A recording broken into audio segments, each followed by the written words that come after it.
Foreign policy these days and for a long time in the past has been very much determined by the character of the Prime Minister. And so that's certainly the case with Tony Abbott. What I'd say about Tony Abbott when he became Prime Minister is that he was not steeped at all in foreign, defence or security policy. He'd had very little experience in these areas, despite the fact that he'd been in Parliament for a long period of time and he'd been a Cabinet Minister for a long period of time, always in domestic portfolios.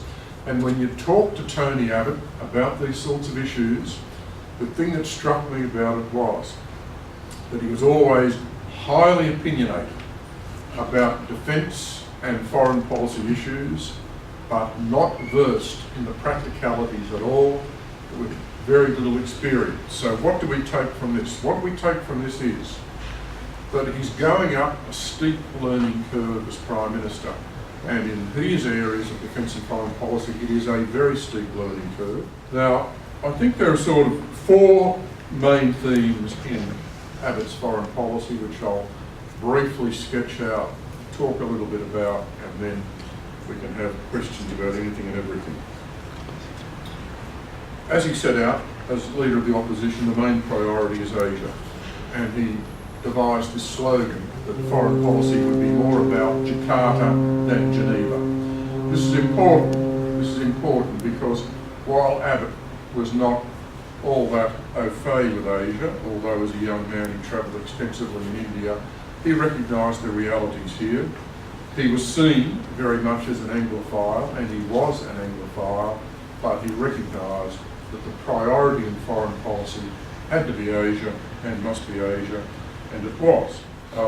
The second theme, again, we shouldn't be surprised, is commitment to the United States alliance, a touchstone of all Liberal Prime Ministers. One of the main messages from Abbott to the President was he just wanted the President to know that as far as Abbott was concerned, the touchstone of the Australian-American alliance was, we will support you. We're going to be supporting you. That's Abbott's personal view, that's how he saw it, that was the message he conveyed to the President, and associated with this was the idea, again, favoured very much by Abbott, don't judge us by our words, judge us by our actions. So it's hardly a surprise later on about the commitment to Iraq. The third theme, I think, has been economic diplomacy. And again, this was a commitment which the coalition and opposition devised, and they've followed through on this in a very ambitious way in office through the activities of Andrew Robb as Trade and Investment Minister.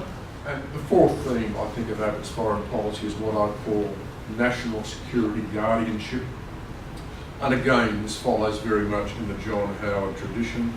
That is looking to restore the defence budget, putting a great emphasis on national security legislation.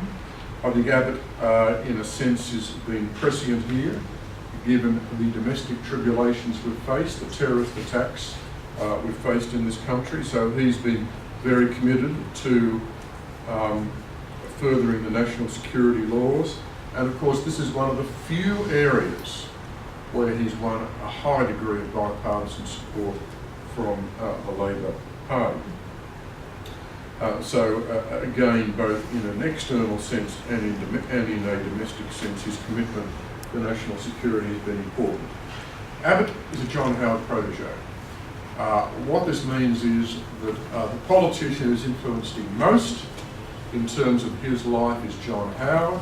He has a profound personal regard for John Howard. He sat in the cabinet for many years watching how Howard operated. So, Howard has influenced his policies, no question about that. But as Abbott often says, this is the first Abbott government, it's not the fifth Howard government. So he is bringing his own distinctive approach.